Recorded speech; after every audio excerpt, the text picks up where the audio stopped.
بسم اللہ الرحمن الرحیم الحمدللہ رب العالمین افضل الصلاۃ و اکمل السلام علی سید الانبیاء والمرسلین وعلی آلہ الکرام و اصحاب العظام اجمعین۔ نور قرآن کے ساتھ طاہر بخاری آپ سے مخاطب ہے۔ ناظرین، آج جب میں اس ٹرانسمیشن کے لیے نکلا تو آسمان پر بادلوں کا پھر پھریرا تھا، اور انسان جو ہے یہ اپنے ذوق، طبیعت اور مزاج کے سبب ذرا مختلف اور عجیب چیز ہے کہ یکسانیت سے جلد اکتا جاتا ہے۔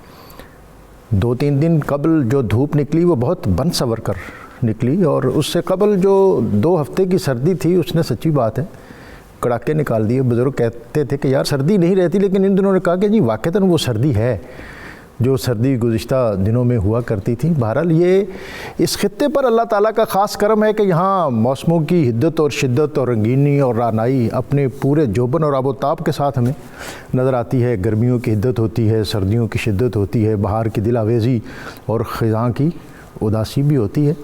بہرحال یہ جو ہے یہ اللہ تعالیٰ کی نعمتیں ہیں کہ جہاں پو ماگھ ہے، چیت ویساکھ ہے اور پھر ساون بھادوں ہے، کہ اس کے اندر ہمارا کلچر، ہمارا مزاج اور ہمارا اسلوب زندگی، طرز زیست ان کے ساتھ رچا بسا ہے۔ یہ میں ذرا سٹارٹر ہے، یہ ہلکی پھلکی گفتگو اس لیے کر رہا ہوں کہ آج ہمارے مہمان بڑے ہیوی ویٹ اور بڑی عمدہ اور جاندار اور زوردار گفتگو کرنے والے ہیں، اور بڑا وسیع پینل ہے۔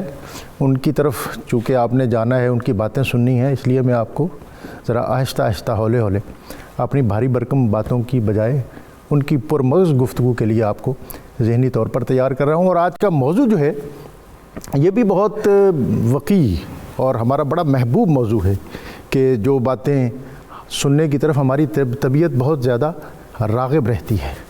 اور یہ جو بات میں نے کی کہ اللہ تعالیٰ نے اس خطے کو جو حسن عطا کیا ہے وہ اللہ تعالیٰ کی بہت بڑی نعمت ہے، اور بس تم اپنے رب کی کون کون سی نعمتوں کو جھٹلاؤ گے کہ دنیا کے اندر ایسے خطے بھی ہیں کہ جہاں 6 ماہ سورج ہی نہیں نکلتا، اور شاید فیض نے تو یہاں تک کہہ دیا تھا کہ جی چاہتا ہے قطب شمالی میں جا بسیں، یعنی ناردرن پول جو ہے، جو قطب شمالی ہے، وہ ایک ایسی جگہ ہے جہاں مارچ کو سورج طلوع ہوتا ہے، سپٹمبر کو غروب ہوتا ہے، اور پھر 6 ماہ سورج ہی نظر نہیں آتا۔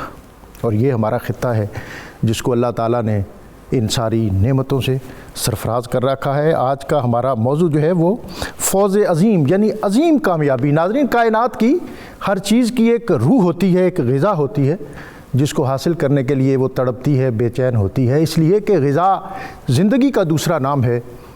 ہر چیز اپنی طلب اور تڑپ کے لیے آگے بڑھتی ہے، ہر پیاس بجھنے کے لیے بےتاب ہوتی ہے۔ انسان کے 2 حصے ہیں، ایک عقلانی اور ایک جسمانی، اور جسمانی حصے کے 5 اجزاء ہیں۔ قوت لامسہ ہے، قوت شامہ ہے، قوت باصرہ ہے، قوت ذائقہ ہے، اور اب ان ساری چیزوں کی الگ الگ غذا اللہ نے رکھی ہے۔ قوت لامسہ کی غذا نرم و نازک اشیاء ہیں، قوت شامہ کی غذا نکہت و خوشبو ہے، اور قوت ذائقہ کی غذا لذیذ طعام ہے۔ قوت باصرہ کی غذا رنگین مناظر ہیں، حسین مناظر ہیں۔ دماغ کی غذا علم ہے، دل کی غذا محبت ہے، اور روح کی غذا ایمان ہے۔ اور ایمان کیا ہے؟ اقبال نے کہا تھا کہ مغز قرآ روح ایمان جان دین ہست حب رحمت للعالمین۔ آج کا ہمارا موضوع نبی اکرم رسول محتشم صلی اللہ علیہ وسلم کی اتباع اور اطاعت۔ وَمَن يُطِعِ اللَّهَ وَرَسُولَهُ فَقَدْ فَازَ فَوْزًا عَظِيمًا، کہ جو شخص اللہ تعالیٰ اور اس کے رسول صلی اللہ علیہ وسلم کی اطاعت کرتا ہے، اس کا حکم مانتا ہے، تو وہی شخص بہت بڑی کامیابی کا حامل ہے۔ یعنی ایمان، اور ایمان پھر نبی اکرم صلی اللہ علیہ وسلم کی ذات کے ساتھ اطاعت، اتباع اور محبت کے ساتھ وہ ایمان جو ہے، ایمان ہوتا ہی وہ ہے۔ اس لیے کہ حفیظ جلندری نے کہا تھا کہ محمد کی محبت دین حق کی شرط اول ہے، اسی میں ہو اگر خامی تو سب کچھ نامکمل ہے۔ محمد کی محبت آن ملت شان ملت ہے، محمد کی محبت روح ملت جان ملت ہے۔ محمد ہے ہمیں سب عالم ایجاد سے پیارا، پدر مادر برادر جان و مال اولاد سے پیارا۔ لا یؤمن احدکم حتی اکون احب الیہ من والدہ وولدہ والناس اجمعین۔ اور یہ ایمان اور ایمان کامل کی جب لذت حاصل ہوتی ہے، جب اس مقام پر انسان انفرادی اور اجتماعی طور پر پہنچتا ہے تو وہی مقام ہے جس کو فوز عظیم کہتے ہیں، یعنی عظیم کامیابی۔ تو آج ہم اپنے علماء سے، اپنے اسکالر سے یہ جانیں گے کہ اس فوز تک پہنچنے کا کیا طریقہ ہے، کیا راستہ ہے، اور اس کے لیے کیا اسلوب جو ہے وہ ہمیں اختیار کرنا چاہیے۔ ان کے تعارف سے قبل آج کا اسم مبارک یا باسط تو اے روزی دینے والے اور رحمت کے دروازے کھولنے والے۔ بزرگ کہتے ہیں کہ اس اسم کو پڑھنے والا فراخ دل اور بخل سے پاک ہوتا ہے۔ قرآن واسق حیاتی قرآن، قرآن املأ قلبی قرآن واسق حیاتی قرآن۔ ہمارے آج کے مہمان مفتی محمد فاروق القادری صاحب، مجھے سمجھ نہیں آتی کہ میں انہیں مہمان کہوں یا میزبان۔ اس سارے جو اس کا یہ جو سارا پیکج ہے نور قرآن کا، اس کا جو بنیادی ایلیمنٹ ہے، جو بیسک کمپوننٹ ہے، وہ مفتی محمد فاروق القادری صاحب ہیں، اور ان کے ساتھ بہت وقی، جاندار اور شاندار خطیب مفتی محمد اقبال چشتی صاحب کبھی کبھی پاکستان کے دورے پر آتے ہیں۔ ابھی پچھلے دنوں کینیڈا میں تھے، اور ابھی انہوں نے بتایا کہ کل انہیں آیا ہے بلاوا مجھے دربار نبی سے، نبی اکرم رسول محتشم صلی اللہ علیہ وسلم کی بارگاہ میں حاضر ہونے کے لیے مدینہ منورہ جا رہے ہیں۔ اور حمد باری تعالیٰ کے لیے آج ہمارے ساتھ موجود ہیں مدثر حمدانی، نعت خوانی اور نعت گوئی کے حوالے سے یہ خاندان بڑی وقی خدمات کا حامل ہے۔ مفتی صاحب، آج کے موضوع کے حوالے سے میں چاہوں گا کہ ایک تو ابتدا ہی میں آپ اس پر ایک جامع سا تبصرہ بھی فرما دیں، اور پھر یہ ہم دو لفظ بڑے سنتے ہیں، اطاعت اور اتباع، کیا یہ مترادف ہیں یا ان میں کوئی فرق ہے کوئی؟ بسم اللہ الرحمن الرحیم، اللہم صلی وسلم وبارک علیہ۔ ڈاکٹر صاحب، قرآن مجید کا تصور فلاح و نجات بڑا وسیع ہے۔ سبحان اللہ۔ قرآن مجید میں اس حوالے سے جو ٹرمنالوجی یوز ہوئی ہے، اس میں فوز عظیم بھی ہے، بڑی کامیابی، فوز کبیر بھی ہے، فوز مبین بھی ہے، سبحان اللہ، اور فقط فوز بھی ہے۔ واہ۔ اسی طرح فلاح کے لفظ سے مختلف صیغوں کے ساتھ قرآن مجید میں بڑی کثرت کے ساتھ کامیابی کا تذکرہ ملتا ہے۔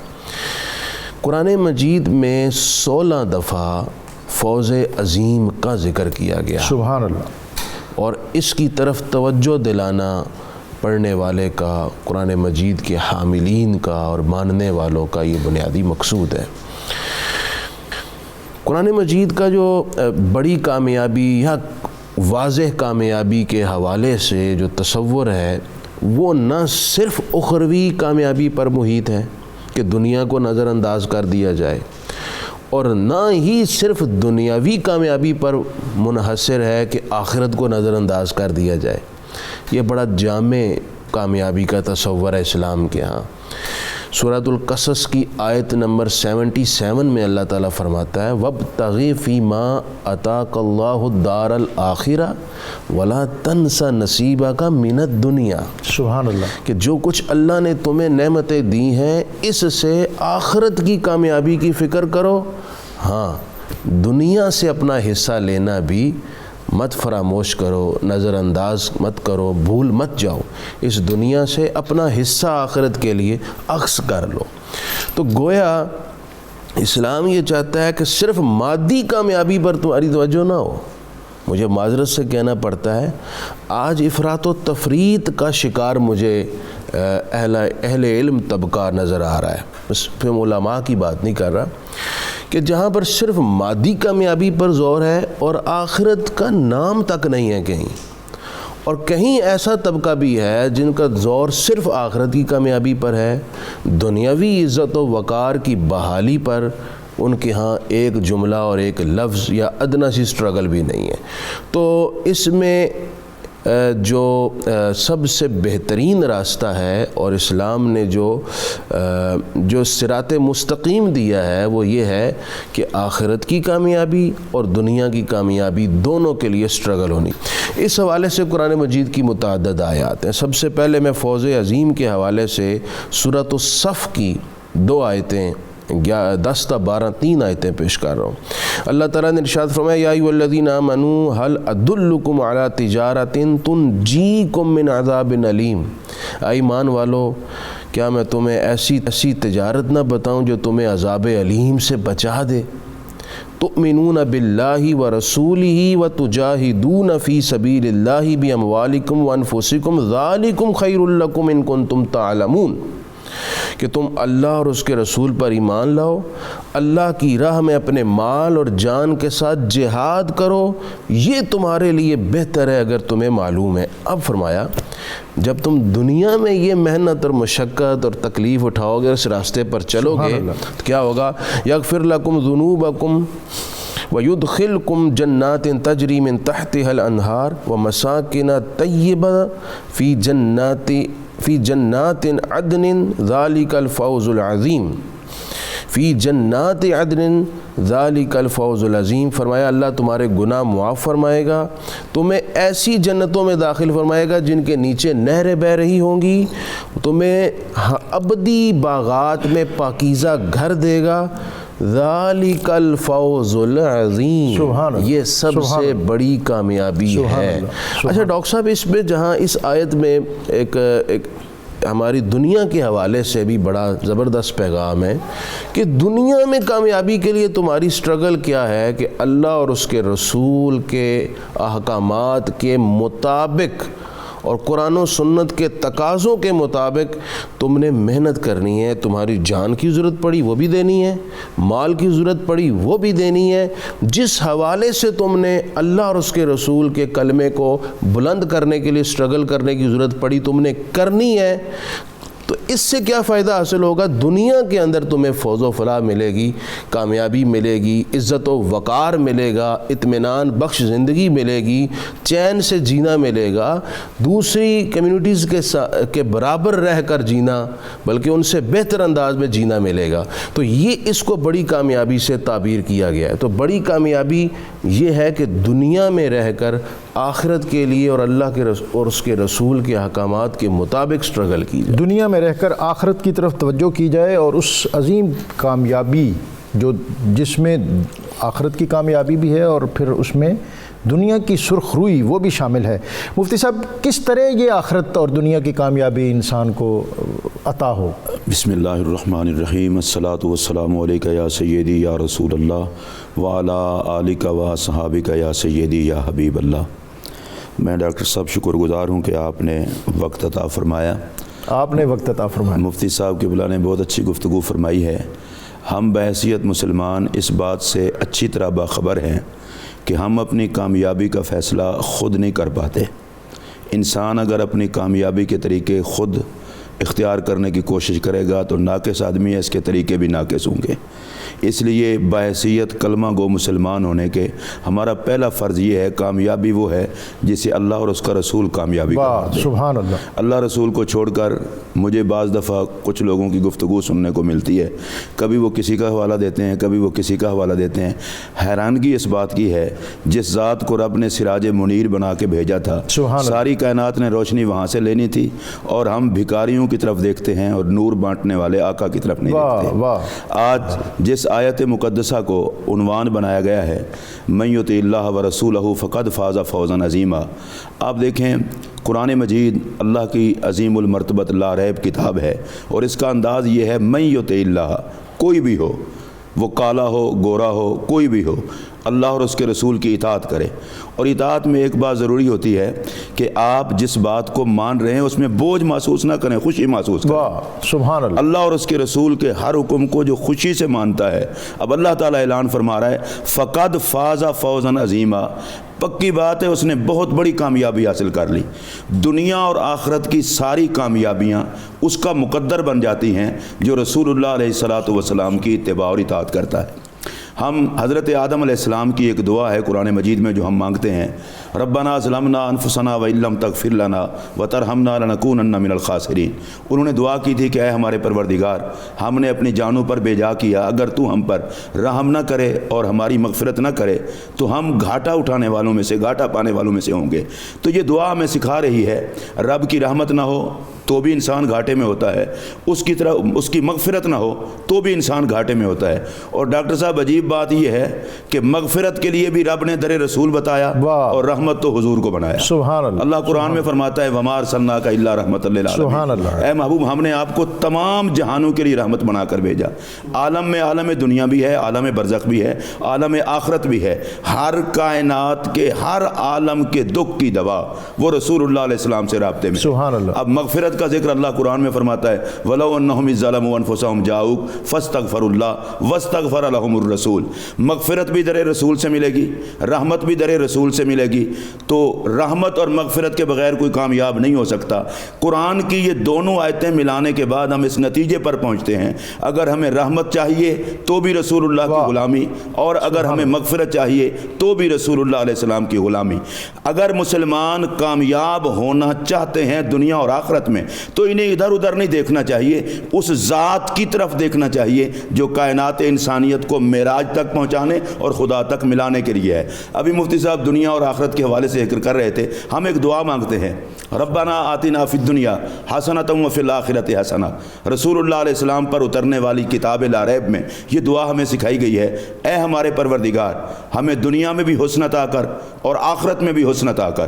تو ہم تو آخرت کے حسن سے پہلے دنیا کا حسن مانگتے ہیں، اور دنیا اور آخرت کے دونوں حسنوں کو اگر ہم نے حاصل کرنا ہے تو قرآن نے وہ بات بھی بتا دی لَقَدْ كَانَ لَكُمْ فِي رَسُولِ اللَّهِ أُسْوَةٌ حَسَنَةٌ، تمہارے لیے رسول اللہ میں بہترین نمونہ ہے۔ اچھا بڑی خوبصورت بات یہ ہے کہ فی رسول اللہ کہا ہے، اللہ کے رسول میں، یہاں حیات کا لفظ نہیں ہے، فی رسول اللہ۔ اس کا مطلب یہ ہے دنیا اور آخرت کا حسن ملتا اسے ہے جو جہاں بھی رہیں نظر حسن مصطفیٰ پر۔ سبحان اللہ۔ جن لوگوں کی نظریں نبی کے حسن پر رہتی ہیں ان کی دنیا میں بھی حسن ہوتا ہے، آخرت میں بھی حسن ہوتا ہے۔ اور ڈاکٹر صاحب آج کل جو ہمارے حالات ہیں، میں امت مسلمہ کو کلمہ پڑھنے والوں کو بالخصوص کہوں گا کہ رسول اللہ سے وفا کا رشتہ مضبوط کرو، ادھر ادھر دیکھنے کی بجائے محمد عربی کریم کی طرف دیکھو، اور جو مصطفیٰ کی طرف دیکھتا ہے خدا کی رحمت اسی کی طرف دیکھتی ہے، اور جسے خدا کی رحمت دیکھتی ہے پھر کبھی اسے دنیا اور آخرت میں کسی قسم کی اکتاہٹ نہیں ہو سکتی۔ ہماری مشکلات کا حل، پریشانیوں کا حل، مصائب کا حل۔ اچھا پھر یہ بھی ہے کہ آپ مجھے کہہ دیں کہ آپ کامیاب ہیں، میں کہوں گا ڈاکٹر صاحب کامیاب ہیں، ڈاکٹر صاحب کہیں گے مفتی صاحب کامیاب ہیں، یہ تو ہمارے فیصلے ہیں، اور رسول کے نوکروں کی کامیابی کا اعلان خدا کرتا ہے۔ اور قرآن مجید کی ایک اور آیت میں پڑھتے ہوئے آگے گزروں گا۔ اللہ قرآن میں فرماتا ہے قُلْ إِن كُنتُمْ تُحِبُّونَ اللَّهَ فَاتَّبِعُونِي يُحْبِبْكُمُ اللَّهُ۔ بڑی عجیب بات ہے، اللہ فرماتا ہے محبوب ان کو کہہ دو اللہ سے محبت کا ارادہ ہے تو ڈائریکٹ منہ اٹھا کے نہ چلے آنا، میرے محبوب کی اتباع کرو، میں رب ہو کر یحببکم اللہ تم سے پیار کروں، سبحان اللہ، ویغفر لکم ذنوبکم تمہارے گناہ معاف کر دوں گا۔ غلطیوں گناہوں کی بخشش کا ذریعہ بھی ذات مصطفیٰ ہے، اللہ کی محبوبیت کا ذریعہ بھی ذات مصطفیٰ ہے۔ ڈاکٹر صاحب میں وقت کو سمیٹتے ہوئے عرض کرنا چاہتا ہوں، جب رب گناہ معاف کر دے گا اور ہم سے پیار کرنے لگے گا، خدا کے پیارے تو ذلت نہیں اٹھاتے۔ یہ آج جتنی ذلت کی وجہ ہے بظاہر جو ہمیں نظر آ رہی ہے، یہ مسلمان کی نہیں، غلط کردار کی ذلت ہو رہی ہے۔ آج اگر ہم پھر یہ چاہتے ہیں کہ ہمیں عزت جو پہلے قرون اولیٰ میں مسلمانوں کو حاصل تھی وہ ہمیں حاصل ہو، تو ان کی عزت کی وجہ رسول اللہ سے وفا تھی۔ اور مومن کے لیے بھوکا رہنا، پیاسا رہنا، کھانا پینا نہ کھانا پینا یہ کوئی مسئلہ نہیں ہے۔ آپ غزوہ خندق کے موقع پر دیکھیں، رسول رحمت صلی اللہ علیہ وسلم نے پیٹ مبارک پر پتھر باندھے ہوئے ہیں، صحابہ کرام نے بھی پیٹ پر پتھر باندھا ہوا ہے۔ آپ ڈاکٹر صاحب اور جتنے پڑھے لکھے لوگ ہیں مجھے بتائیں، کیا پیٹ پر پتھر باندھنے سے بھوک ختم ہو سکتی ہے؟ اگر پیٹ پر پتھر باندھنے سے بھوک ختم ہوتی تو ہمارے حکمران بڑے بڑے فلاسفر گزرے ہیں، وہ پوری امت پہ اور خاص طور پر حکومت کے اپنے افراد کو پتھر فی سبیل اللہ مہیا کر دیتے کہ تم پیٹ پر پتھر باندھ لو، بھوک سے بچے رہو، باقی معاملات ہم سنبھال لیں گے۔ لیکن میں یہ پوچھنا چاہتا ہوں کہ میرے پاک نبی صلی اللہ علیہ وسلم جو حکمت تقسیم کرتے ہیں، جنہیں اللہ تعالیٰ نے سب کچھ عطا فرمایا، پوری کائنات کی عقل ان کی بارگاہ میں خادم بن کر حاضر ہو، انہوں نے پیٹ پر پتھر باندھے، اور کس موقع پر باندھے؟ جبکہ دشمنان دین کے ساتھ حالت جنگ میں تھے۔ اس میں حکمت کیا تھی؟ مسلسل فاقوں کی وجہ سے پیٹ جب کمر کو لگ جاتا ہے تو انسان جھکا جھکا نظر آتا ہے۔ نبی غیرت نے فرمایا کہ میں اپنے نوکروں کو غیروں کے سامنے جھکنے نہیں دوں گا، جھکیں گے صرف خدا کے آگے۔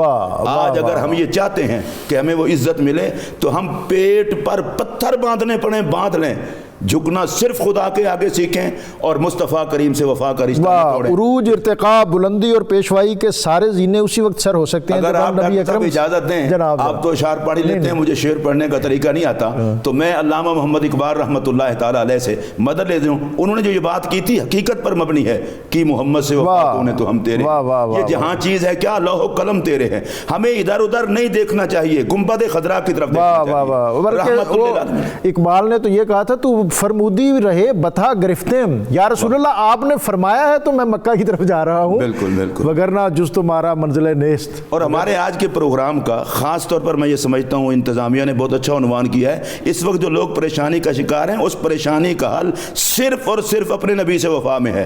ہمارا کوئی اتنا خیر خواہ نہیں جتنا مدینے کے تاجدار واہ، خیر خواہ واہ، واہ، ہیں، واہ۔ اور میں تمام کلمہ گو لوگوں سے کہوں گا یہ بد نصیبی ہے کہ امت کلمہ پڑھ کے رسول اللہ کے حوالے سے آپس میں اختلاف میں مبتلا ہے۔ جہاں سے چین ملنا تھا، جہاں سے واہ۔ سکون ملنا تھا، جو رحمت بانٹنے آئے تھے، ہم ان کے بارے میں کیوں اختلاف سے اپنے آپ کو خراب کر رہے ہیں۔ میرا یہ آج کے حوالے سے 92 کے اس پروگرام کے حوالے سے، نور قرآن کے حوالے سے یہ میسج ہے رسول اللہ علیہ السلام کے ہر غلام کو ہر قسم کی ذلت سے بچانے کے لیے میرے نبی کا دامن۔ اور 92 جو ہے اس کا تو میسج ہونا بھی یہی چاہیے، اس لیے کہ از خود یہ اسم محمد کا پیکر ہے، اور ہمارے ساتھ یہ جو ڈاکٹر صاحب 92 والے ہیں، اللہ ان کو برکت دے، یہ 92 اس کے ہندسے بھی دو ہیں، اس کے مطلب بھی دو ہیں، اس میں 12ویں بھی ہے 11ویں بھی ہے۔ واہ واہ واہ واہ، اور یہاں 11ویں بھی ہوتی ہے اور 12ویں بھی ہوتی ہے۔ آج اسی موضوع پر ہم مزید بات کریں گے، وقت ہے ایک بریک کا، بریک سے واپس آئیں گے تو کچھ اور پہلو اور کچھ اور باتیں ہم اپنے مفتیان کرام سے سنیں گے۔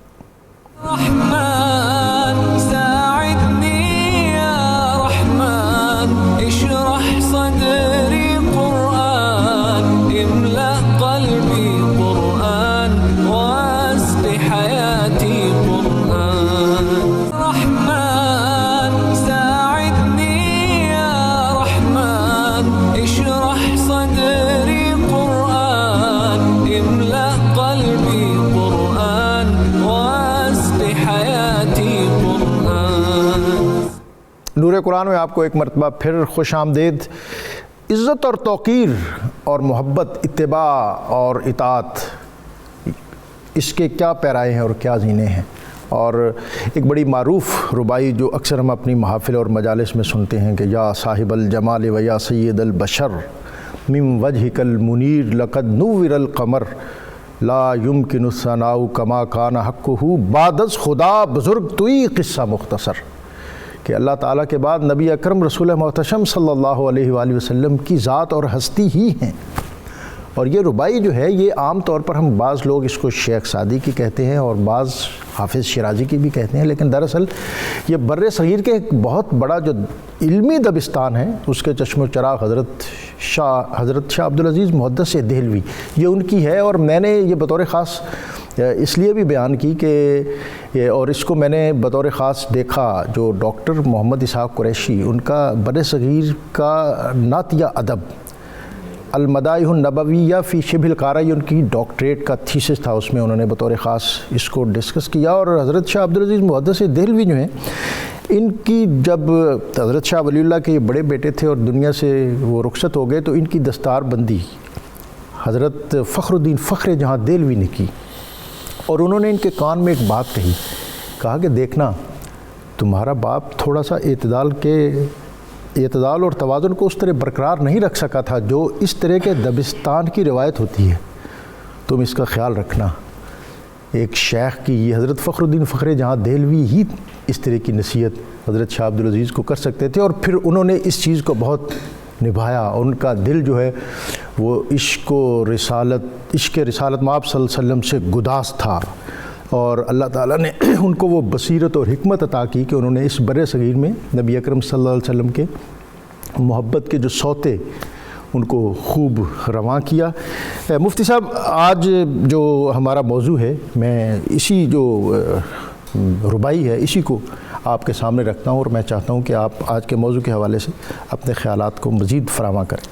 ڈاکٹر صاحب پہلے ایک بات ہوئی ہے اور میں اس پر پہلے توجہ دلانا چاہوں گا، یہ بڑا عجیب قسم کا سلسلہ ہے، یہ بات کہہ دینا کہ اللہ ہی کافی ہے اور کسی اور کی ضرورت نہیں ہے، تو تھوڑا سا یہ ذہنی مغالطہ دور کر لینا چاہیے۔ اللہ کی ذات بے نیاز ہے، اسے کسی کی کوئی ضرورت نہیں ہے. اس نے جتنے انبیاء کرام بھیجے ہیں نہ تو ہمارے مطالبے پر بھیجے ہیں نہ اپنی ضرورت کے لیے بھیجے ہیں. سبحان اللہ. وہ ہماری ضرورت کے لیے بھیجے ہیں. سبحان اللہ. جب اللہ چاہتا ہے اور اللہ کے علم میں ہے کہ ہمیں نبیوں کی ضرورت ہے تو ہم تو پھر خدا سے دشمنی کرنا چاہتے ہیں, یا اللہ ہمیں صرف تیری ضرورت ہے, نبیوں کی ضرورت نہیں ہے. تو اللہ نے جتنے انبیاء کرام کو بھیجا ہے ہماری ضرورت کے لیے بھیجا ہے, اور انبیاء کرام ضرورت ہیں. یہ جملہ ہم کہہ کر صرف انبیاء سے دشمنی نہیں کرتے, خدا سے بھی دشمنی کرتے ہیں. اچھا دوسری بات یہ ہے کہ یہ کہہ دینا جی اب قیامت تک کے لیے ایک ہی شخصیت ہے, تو خاتم النبیین سرکار دو عالم علیہ السلام کو رب نے بنایا ہے, کسی اور نے تو نہیں بنایا. جب اللہ کا خود چاہتا ہے کہ اب قیامت تک کے لیے کائنات صرف میرے مصطفیٰ کو سبحان اللہ, تو پھر کسی اور کو ادھر ادھر جانے کی ضرورت نہیں ہے. یہ اصل میں شیطان انسان کے اندر سوچیں ڈالتا ہے. بندہ سوچتا ہے میں مفکر ہوں, اس وقت صورت اس کی ہوتی ہے اور اس میں فکر شیطان کی ہوتی ہے. اس سے بچنا چاہیے. اور اصل فکر یہ ہے کہ ہمارا رسول اللہ کے بغیر گزارا ہی نہیں ہے, اور شیطان رسول سے مخلوق کو ہٹانا ہی اس لیے چاہتا ہے, رسول سے ہٹیں گے تو میری طرف آئیں گے. مجھے رسول اللہ علیہ السلام کا ایک فرمان یاد آ رہا ہے کہ تم دوڑ دوڑ کر جاتے ہو جہنم کی طرف, اور میں کمر بندوں سے پکڑ پکڑ کر تمہیں کھینچتا ہوں اور کہتا ہوں ہلمو الیہ ہلمو الیہ, میری طرف آؤ میری طرف آؤ. میری طرف آؤ گے تو آباد ہو جاؤ گے, مجھ سے دور ہوگے تو برباد ہو جاؤ گے. اچھا ایک بات مجھے یہ سمجھ نہیں آتی, جی حسبنا کتاب اللہ, ہمیں کتاب اللہ کافی ہے. تو اللہ تبارک و تعالیٰ قرآن مجید رسول اللہ علیہ السلام کی تشریف آوری سے پہلے سے رب نے نہیں اتارا, رسول اللہ پر اتارا, اور میرے نبی کی ڈیوٹی لگائی وَيُعَلِّمُهُمُ الْكِتَابَ. اگر صرف کتاب کافی ہوتی تو قرآن کا معلم رسول کو نہ بنایا جاتا. قرآن کی یہ آیت بتا رہی ہے کہ تمہیں قرآن تک پہنچنے کے لیے بھی محمد عربی کریم کا دامن تھامنا پڑے گا. نبی کو چھوڑ کر کے قرآن کے پاس جاؤ گے تو گمراہ ہو جاؤ گے. اور ڈاکٹر صاحب یہ جو حسبی اللہ کی رٹ لگائی جاتی ہے, اس پر میں بھی قرآن پاک کی ایک آیت پڑھنے لگا ہوں کہ حضرت سیدنا عمر فاروق اعظم رضی اللہ تعالیٰ عنہ جب مشرف با اسلام ہوئے تو اللہ تبارک و تعالیٰ نے قرآن کی آیت اتاری اور فرمایا یا ایھا النبی حسبک اللہ, اے نبی آپ کو اللہ کافی ہے. وَمَنِ اتَّبَعَكَ مِنَ الْمُؤْمِنِينَ, اور آپ کے جو نوکر مومن ہیں وہ آپ کو کافی ہیں. حیرانگی کی بات یہ ہے کہ نبی کو غلام کافی ہیں اور غلاموں کو رسول کافی ہو جائے تو کیا حرج ہے؟ واہ سبحان اللہ. اس کا مطلب یہ ہے کہ نبی کا کافی ہونا, ولی کا کافی ہونا, یہ حسبی اللہ کے خلاف نہیں ہے. نبی ہو یا ولی ہو, ان کو بھی اللہ تعالیٰ نے اپنی رحمت کا مظہر بنایا ہے. سبحان اللہ. تو یہ اس کا ازالہ سب سے پہلے ضروری ہے. اور میں ڈاکٹر صاحب بالکل کھلم کھلا لفظوں میں کہنا چاہتا ہوں, جس کا آقا کی ختم نبوت پر ایمان نہیں اور یا قرآن کا بہانہ بنا کر جو رسول اللہ کی سنت سے منہ موڑنے کی کوشش کرتا ہے, جو یہ کہتا ہے کہ قیامت تک ایک ہی شخصیت کو مانیں گے, یہ دین کا دشمن ہے. اس کا قرآن کے ساتھ, دین کے ساتھ, اسلام کے ساتھ کوئی تعلق نہیں ہے. اگر مسلمان رہنا ہے اور اگر مومنوں کی صف میں رہنا ہے تو اس کا ایک ہی ذریعہ ہے کہ محمد عربی کریم سے ادھر ادھر نظریں نہیں ہٹائی جا سکتی. وہ خاتم النبیین ہیں, کتاب ہدایت ان کے دل پر اتری ہے. اگر میں یہ سوال کر لوں کہ وہ قرآن ہمیں کافی ہے, یہ قرآن جس کے وسیلے سے آیا ہے, ہمیں کس نے بتایا یہ 30 پارے خدا کا کلام ہے؟ حضور نہیں بتایا. تو ہم تو قرآن تک بھی حضور کے وسیلے سے پہنچے. قرآن تک پہنچنے کے لیے بھی نبی ضروری ہے, قرآن سمجھنے کے لیے بھی نبی ضروری ہے. اس لیے اس غلط فہمی کا ازالہ کر لینا چاہیے, اور یہ نہیں کہنا چاہیے بس اللہ کے ہوتے ہوئے کسی کی ضرورت نہیں. اس پر تو پھر اگر یہ ٹی وی کا ماحول نہ ہو تو بہت باتیں کی جا سکتی ہیں. یہاں صرف اتنا کیا جا سکتا ہے, وہ جو ہمیں کافی ہے اسی نے کرم کرتے ہوئے ہمیں رسول عطا کی ہے. تو رسولوں کی اتباع یہ بھی حسبی اللہ کے تحت ہی آتی ہے, رسولوں کو ماننا یہ بھی اسی کے تحت آتا ہے. تو آپ نے یہ جو خوبصورت بات کی ہے ربائی کے حوالے سے, آپ یقین فرمائیں جب تک رسول اللہ علیہ الصلوۃ والسلام کے ساتھ عشق و محبت کا تعلق بندے کا مضبوط نہیں ہوتا, اتباع اور اطاعت کا سوچا ہی نہیں جا سکتا. سبحان اللہ. اتباع اور اطاعت کے لیے ضروری ہے کہ بندہ رسول اللہ کی محبت میں گم ہو, اور جب محبت میں گم ہوگا تو پھر یہ نہیں سوچے گا یہ کیسے ہوگا یا کیوں ہوگا. کیوں اور کیسے کے چکر وہاں ہوتے ہیں جہاں عشق نہیں ہوتا. حضرت عبداللہ ابن عمر رضی اللہ تعالیٰ عنہما ایک دن ایک مقام پر کھڑے ہیں اور سواری کو گھمائے جا رہے ہیں. مجتہد صحابی ہیں, حضرت فاروق اعظم کے لخت جگر ہیں. کسی نے پوچھا آپ حضرت یہاں سواری کو گھما کیوں رہے ہیں؟ تو انہوں نے اتنا خوبصورت جواب دیا, انہوں نے کہا مجھے نہیں پتا میں کیوں گھما رہا ہوں, میں نے اپنے رسول کو دیکھا تھا. رسول اللہ یہاں جلوہ گر تھے اور رسول اللہ اس طرح سواری کو گھما رہے تھے. آقا کی تو کوئی حکمت ہوگی, میری حکمت کوئی نہیں. میرے لیے اتنا ہی کافی ہے کہ میں اپنے رسول کی سنت ادا کرتا ہوں. یہ مفتی صاحب آپ نے درست فرمایا, یقیناً آپ کی بات تو ظاہر درستی ہوگی.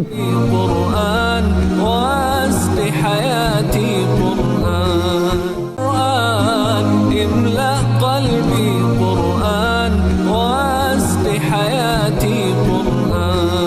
اطاعت جو ہے وہ تو ایک آرڈر ہے، شرعی حکم ہے کہ اگر کوئی شخص اطاعت کے دائرے سے نکلتا ہے تو وہ دائرہ اسلام میں رہ ہی نہیں سکتا، اور اتباع جو ہے وہ اس سے اوپر کا زینہ ہے، جس کی بنیادی سپرٹ ہی یہ ہے جو آپ فرما رہے ہیں کہ نبی اکرم صلی اللہ علیہ وسلم کی اداؤں کو ڈھونڈنا، اپنے آپ کو ان کی ذات کی قربت کے رنگ میں ڈھالنا۔ اور حضرت علی مرتضیٰ کے حوالے سے آپ جیسے بزرگوں سے، لوگوں سے ہم نے یہ سنا کہ آپ ایک درخت کے نیچے سے گزرے، آپ نے سواری روکی، اترے، وضو کیا، پابا رکاب ہوئے، اور پھر آپ نے آسمان کی طرف دیکھا اور سورہ قدر پڑھی۔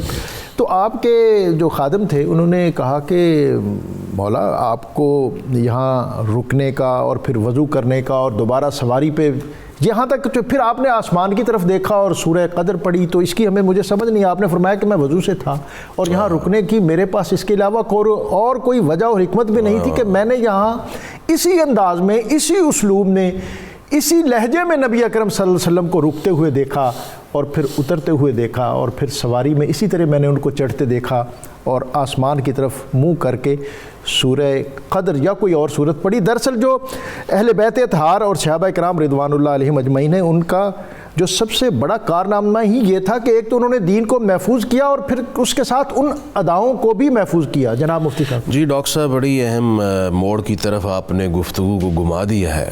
امت مسلمہ آج تاریخ کے جس بدترین بحران میں مبتلا ہے، اس صورتحال میں دنیاوی اعتبار سے کیا راستہ اختیار کیا جائے جو فوز و فلاح کی جانب ہو، جو بڑی کامیابی کی جانب ہو، دنیا میں بھی اور آخرت میں بھی؟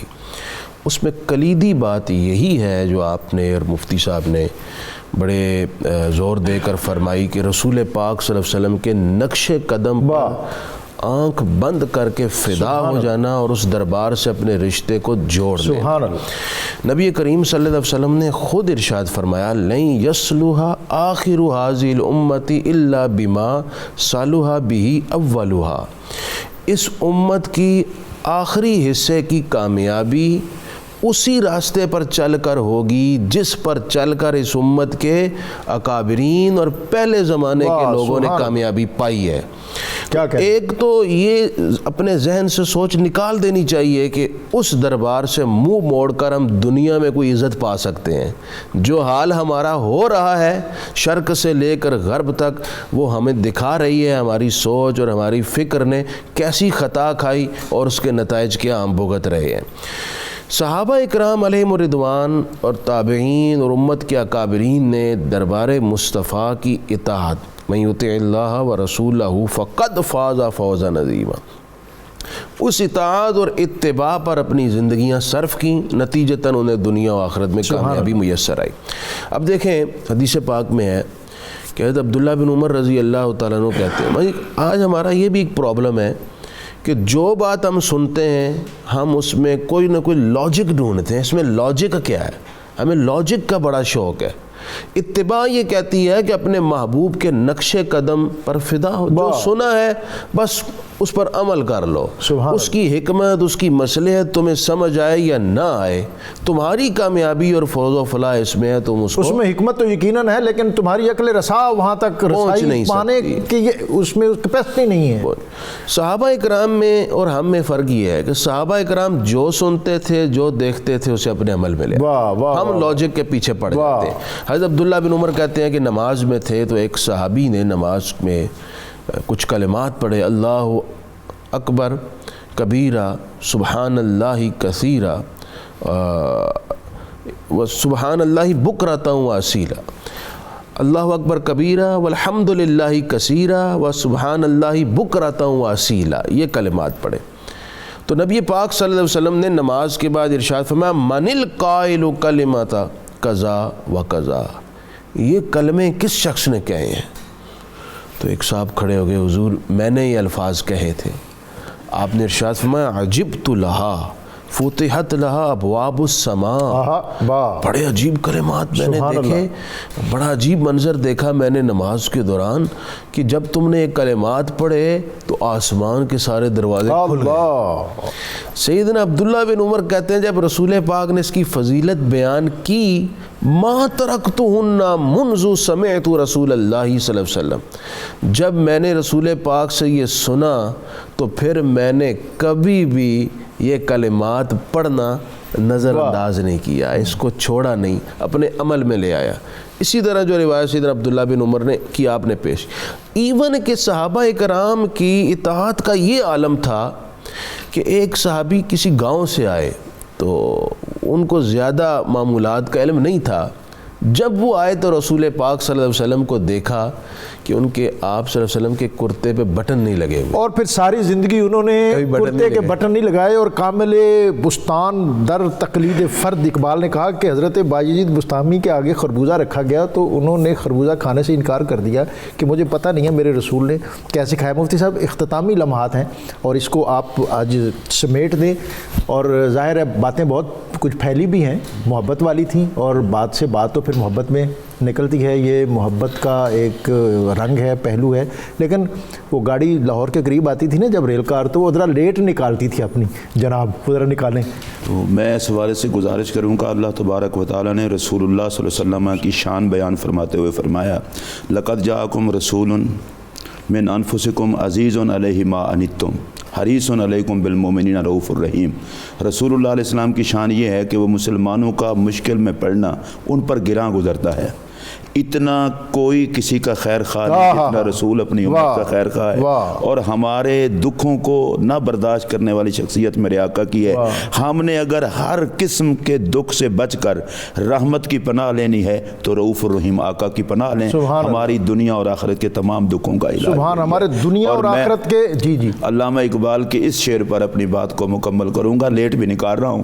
علامہ صاحب کے شعر کی صورت میں انہوں نے کہا تھا بمصطفیٰ برسا خیشرا کہ دی ہماؤس گر بہو نہ رسیدی تمام۔ اور اقبال کی میں آپ کو بات بتاؤں، اقبال جو ہیں یہ 1877 میں پیدا ہوئے اور 1938 میں یہ دنیا سے گئے، تو ان کے ایک جو دوست ساتھی تھے وہ کہتے تھے میں اقبال کی خدمت میں حاضر ہوا حکیم احمد شجاع، اور اس کو روزگار فقیر نے لکھا، جو فقیر وحید الدین نے اقبال کے جو امور اور سوانح مرتب کی۔ انہوں نے کہا کہ میں اقبال کے پاس گیا تو وہ بڑے فکر مند تھے اور لہجہ ان کا مغموم تھا، تو میں نے پوچھا کہ خیریت تو ہے؟ انہوں نے کہا خیریت نہیں، بس میری عمر جو ہے وہ 61 سال ہونے کو ہے، اور میری خواہش ہے کہ محبت اور اتباع اور اطاعت میں میری عمر جو ہے کہیں 63 سال سے زیادہ نہ ہو جائے۔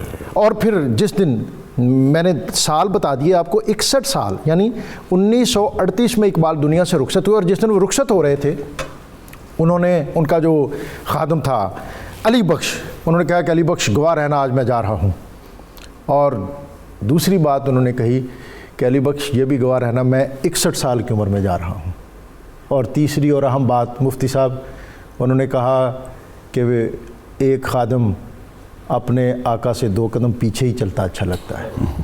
یعنی اتباع اور محبت جو ہے، یہ اقبال جو ہے یہ کوئی ہمارے کسی مدرسے کا فارغ نہیں تھا، یورپ کی بڑی یونیورسٹیاں جو تھیں ان سے اس نے ڈاکٹریٹ کی ہوئی تھی، اور فلسفے میں ڈاکٹریٹ کی تھی، اور آپ جانتے ہیں کہ جو فلاسفر ہوتا ہے وہ یہاں سے نہیں، وہ یہاں سے سوچتا ہے۔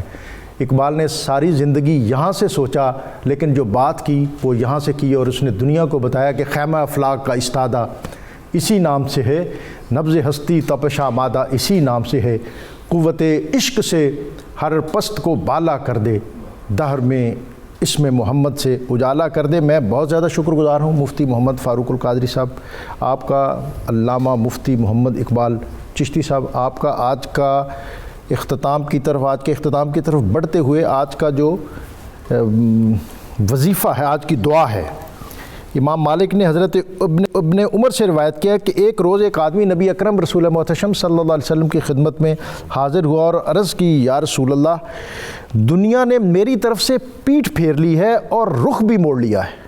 تو نبی اکرم صلی اللہ علیہ وسلم نے فرمایا کہ میں تجھے ایک ایسی تسبیح بتاتا ہوں کہ جس کو ملائکہ اور اللہ کی مخلوق اختیار کر لے تو اس کے لیے اللہ رزق کے دروازے کھول دے۔ نبی اکرم صلی اللہ علیہ وسلم نے فرمایا جب صبح صادق طلوع ہو تو یہ تسبیح 100 بار پڑھا کرو، سبحان اللہ و بحمدہ سبحان اللہ العظیم استغفر اللہ۔ آپ نے فرمایا کہ دنیا تیرے پاس ذلیل ہو کر آئے گی۔ وہ صحابی 1 سال کے بعد دوبارہ حاضر ہوئے اور عرض کی یا رسول اللہ، میرے پاس آپ کی توجہ اور اس تسبیح کی برکت سے دولت کی ریل پیل ہو گئی ہے، یعنی ہمیں دین بھی وہیں سے ملتا ہے اور دنیاوی کشادگی جو ہے وہ بھی نبی اکرم رسول محتشم صلی اللہ علیہ وآلہ وسلم کے در سے عطا ہوئی ہے اور ہوتی ہے اور ہوتی رہے گی۔ صرف ایک بات کہ اقبال نے بھی یہ بات کی تھی، اس نے کہا تھا کہ شبی پیش خدا بگزیش تمزار، کہ میں رات کے پچھلے پہر اللہ کی بارگاہ میں حاضر تھا اور میں نے سوال کیا کہ یا اللہ یہ امت جو ہے یہ آوارہ و سرگرداں کیوں ہے، اداس اور پریشاں کیوں ہے، ندا آمد نمی دانی کئی قوم۔ تو اقبال کہتے ہیں کہ آسمان سے آواز آئی کہ اقبال تو جانتا نہیں ہے یہ قوم دل تو رکھتی ہے لیکن انہوں نے دلوں کے محبوب نبی اکرم صلی اللہ علیہ وسلم سے اپنا ناطہ توڑ لیا ہے۔ اس ناطے تعلق کو مضبوط کرنے کی بہت زیادہ ضرورت ہے، اس لیے کہ یہی ایمان کی بنیاد ہے اور اصل ایمان ہے۔ اور قرآن نے کہا کہ انتم العالون، تم عزت اعزاز وقار اور عظمت تبھی حاصل کر سکو گے جب تم صاحب ایمان ہوگے، اور ایمان نبی اکرم صلی اللہ علیہ وسلم کے ساتھ وابستگی اور محبت کا نام ہے۔ میں اپنے مہمانوں کا شکریہ ادا کرتے ہوئے مدثر حمدانی صاحب سے درخواست کرتا ہوں کہ ہدیہ حمد پیش کریں۔ الہی حمد سے عاجز ہے یہ سارا جہاں تیرا، الہی حمد سے عاجز ہے یہ سارا جہاں تیرا،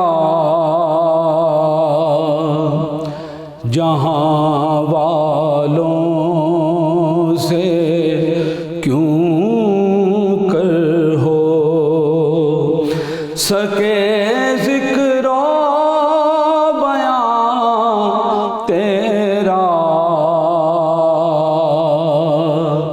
الہی حمد سے عاجز۔ زمین و